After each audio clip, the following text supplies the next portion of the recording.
आज हम कक्षा 6 विषय सामाजिक विज्ञान अध्याय 7 के प्रश्नों के उत्तर लिखेंगे।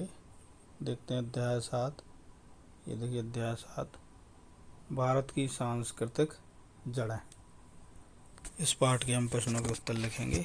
देखते हैं एनसीईआरटी पाठांतर्गत प्रश्नोत्तर। महत्वपूर्ण प्रश्न, पृष्ठ संख्या 105। वेद क्या हैं, इनका संदेश क्या है?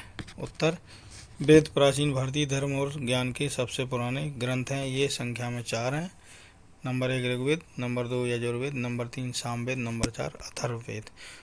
संदेश, वेद हमें सिखाते हैं कि सच्चाई, ईमानदारी और अच्छे कर्मों के साथ जीना चाहिए। प्रकृति और सभी जीवों के साथ मेलजोल से रहना चाहिए। वेदों का मुख्य संदेश है कि जब कुछ एक ही सच्चाई से जुड़ा हो और सभी को मिलकर काम करना चाहिए।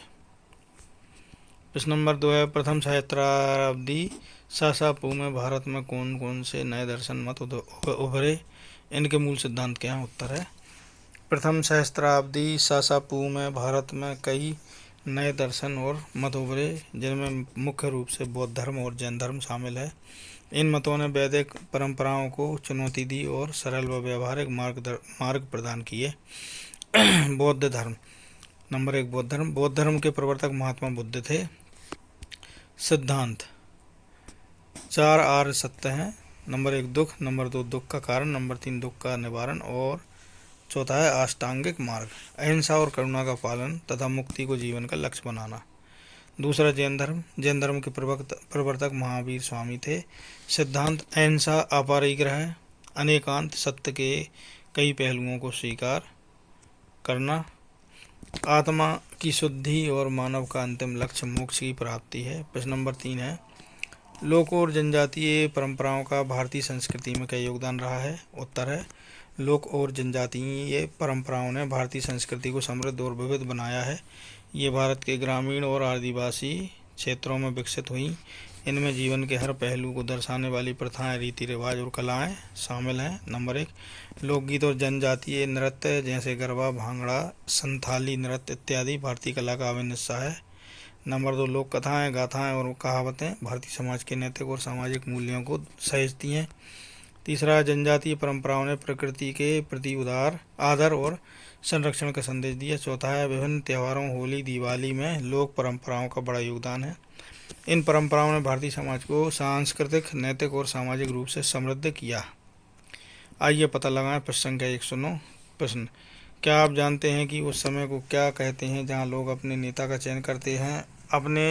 आपके विचार से लोगों को ऐसी स्थिति से कैसे लाभ होता है? यदि वे अपने द्वारा नहीं चुने गए नेता के अधीन रहते हैं तो क्या हो सकता है? संकेत, शासन और लोकतंत्र विषय में आपने जो पढ़ा है उस पर विचार कीजिए। अपने विचार 100 से 150 शब्दों में लिखिए। उत्तर, जिस विषय में लोग अपने नेता का चयन करते हैं उसे लोकतांत्रिक समाज कहते हैं। इनमें जनता को अपनी पसंद के नेता चुनने का अधिकार होता है।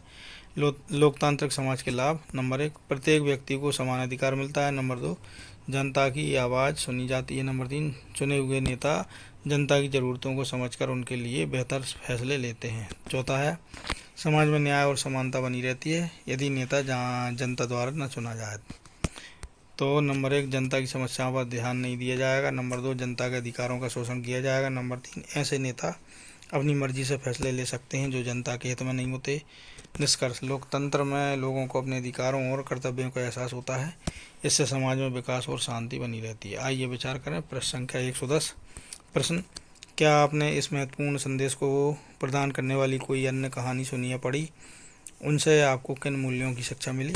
उत्तर है, महत्वपूर्ण संदेश से जुड़ी कहानी और उसकी सीख निम्नलिखित है। कहानी, छांदोग्य उपनिषद में श्वेत केतु और उनके पिता उद्दालक की कहानी दी गई है। उद्दालक ने श्वेत केतु से कहा, तुम वही हो। उन्होंने इसे समझाने के लिए एक बीज का उदाहरण दिया। उन्होंने कहा कि बरगद के छोटे बीज को तोड़ा जाता है तो अंदर कुछ नहीं निकलता, लेकिन उसी बीज से विशाल पेड़ लगता है। इसी तरह ब्रह्म अदृश्य होते हुए भी सबके भीतर मौजूद है। शिक्षा, नंबर 1 हर व्यक्ति में दिव्यता होती है। नंबर 2 आत्मा और ब्रह्म एक ही है। 3 अपने भीतर छिपी अच्छाई को पहचानने और उसका उपयोग करने की प्रेरणा मिलती है। यह कहानी यह सीख देती है कि बाहरी चीज़ों से अधिक हमारी आंतरिक शक्ति और ज्ञान महत्वपूर्ण है। आइए पता लगाएं। प्रश्न संख्या 114, प्रश्न नंबर 1, पाठ्य पुस्तक प्रश्न संख्या 114 पर दिए गए चित्र में बुद्ध को कैसे दर्शाया गया है, इस पर चर्चा कीजिए। उत्तर, कृति में बुद्ध को आदेश देते हुए दिखाया गया है। उनके आसपास उनके शिष्य और अन्य लोग दिखाए गए हैं जो उनके उपदेश को ध्यानपूर्वक सुन रहे हैं। यह कृति बौद्ध धर्म की शिक्षा और उनके विचारों के प्रचार का प्रतीक है। इसमें बुद्ध की मुद्रा शांति, ध्यान और जन का संदेश देती है।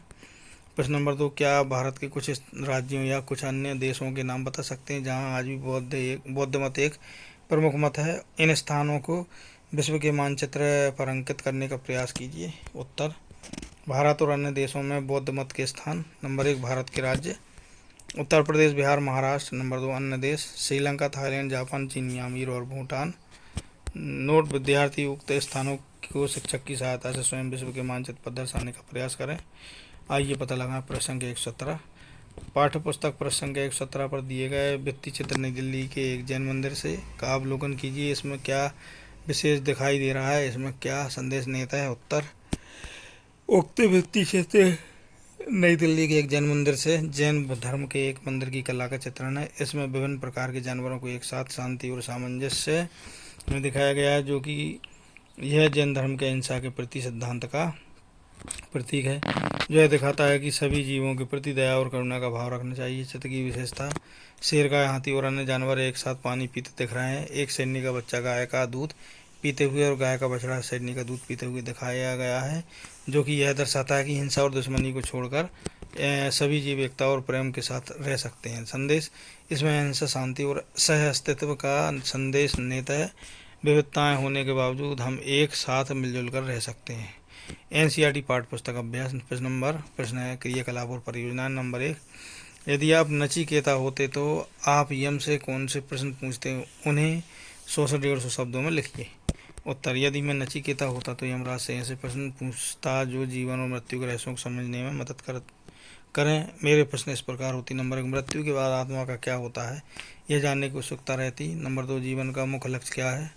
नंबर 3, गलत और सही का मापदंड क्या है। नंबर 4, आत्मा और शरीर में क्या अंतर है। इन प्रश्नों के उत्तर से मैं ज्ञान और आत्मा के सत्य को समझने का प्रयास करता। प्रश्न नंबर 2, बौद्ध मत के कुछ केंद्रीय विचारों को समझाइए, इन पर संक्षिप्त टिप्पणी लिखिए।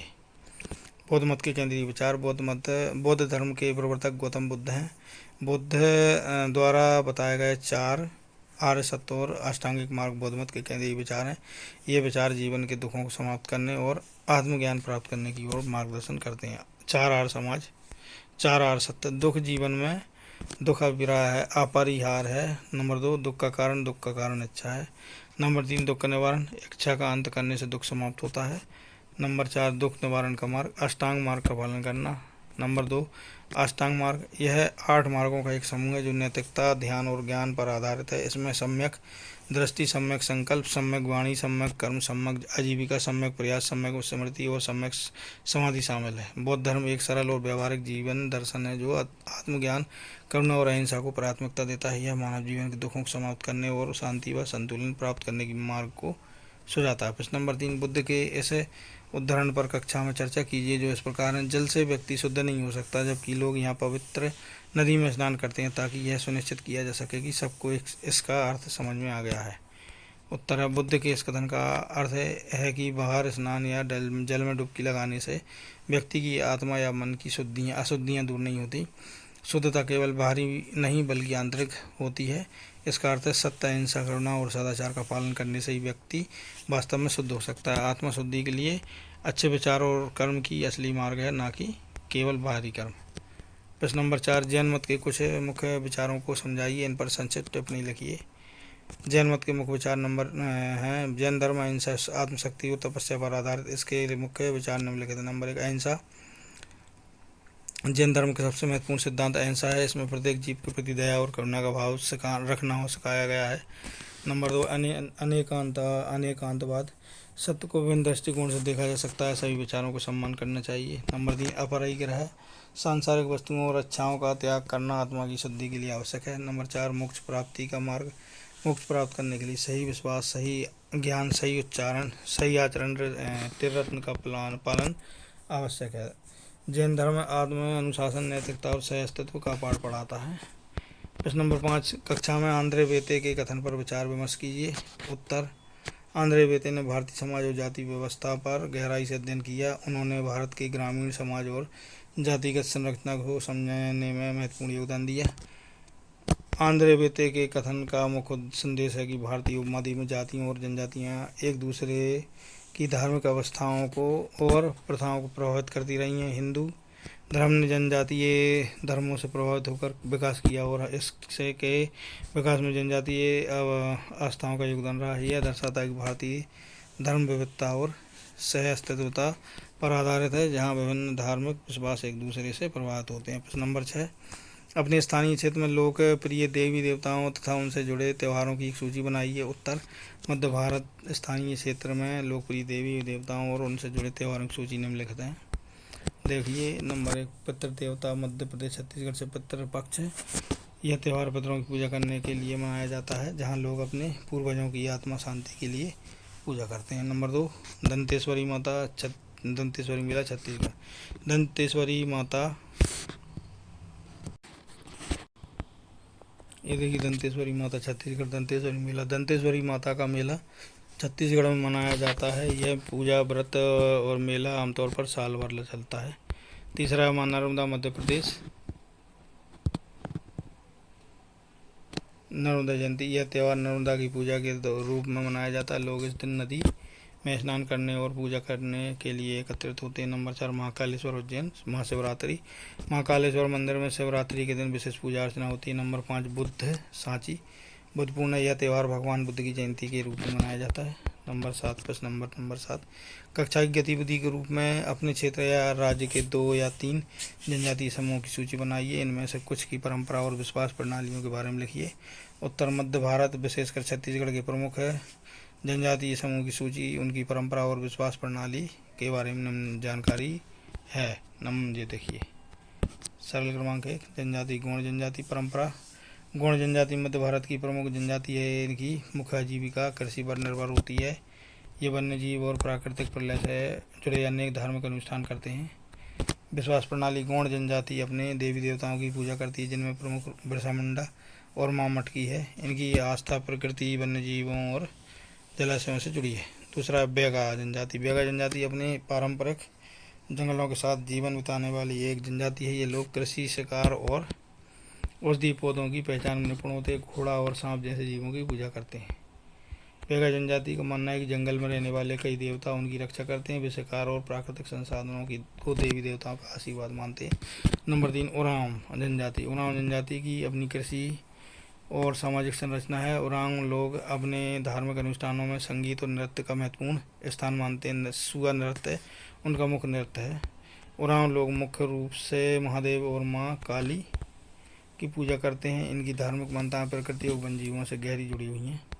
सही है गलत? ये देखिए, पहला है वैदिक ऋचाओं को ताड़पत्र की पांडुलिपियों पर लिखा गया है, तो ये देखिए पहला गलत है। दूसरा है वेद भारत के सबसे प्राचीन ग्रंथ है, तो दूसरा सही है। तीसरा है वैदिक कथन एकम सत विप्रा बहुधा वदंती में ब्रह्मांड की शक्तियों की एकता की मान्यता प्रकट होती है, तो ये तीसरा भी सही है। चौथा है बौद्ध मत वेदों के से अधिक पुराने हैं, चौथा गलत है। पांचवा है जैन मत का उद्भव बौद्ध मत की एक शाखा के रूप में हुआ है, तो पांचवा भी गलत है। छठवा है बौद्ध और जैन मत दोनों ही शांतिपूर्ण सह अस्तित्व तथा सभी जीवों को नुकसान न पहुंचाने का समर्थन करते हैं, छठवा सही है। सातवां जनजाति विश्वास परंपरा आत्मा और छोटे देवों तक सीमित है, ये गलत है सातवां। अन्य परीक्षोपयोगी प्रश्न। प्रश्न नंबर 1 है बहुविकल्पी प्रश्न है। वेदों के ज्ञान को किसे श्रुति कहा जाता है, तो इसका उत्तर है पहला, जो सुना जाए। दूसरा है जैन धर्म के संस्थापक कौन थे, तो इसका उत्तर है महावीर स्वामी, दूसरा सही है।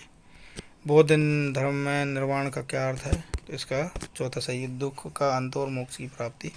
प्रश्न नंबर 4 है भारत में जनजातीय जीवन के मुख्य लक्षण क्या है, इसका चौथा सही, जंगलों में बास और हस्तशिल्प। प्रश्न नंबर 5, भारत में आदिवासी लोग अपनी संस्कृति को रखने के लिए किसमें विश्वास करते हैं, तो इसका उत्तर है दूसरा, धर्म और रिवाज।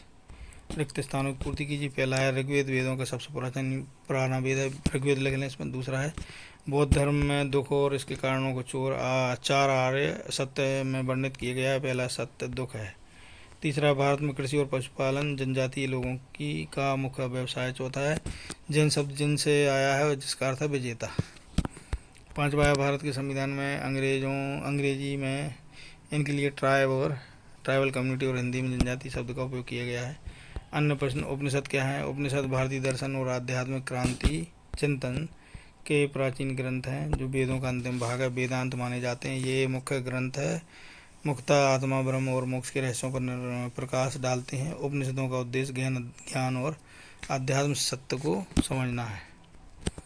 दूसरा है जैन धर्म में अहिंसा का महत्व क्या है? उत्तर, जैन धर्म में अहिंसा का महत्व है, बहुत महत्व है। इसके अनुसार किसी भी जीव को किसी भी प्रकार से हानि नहीं पहुंचानी चाहिए। यह मानसिक, शारीरिक और वाणी के सभी रूपों में लागू होता है।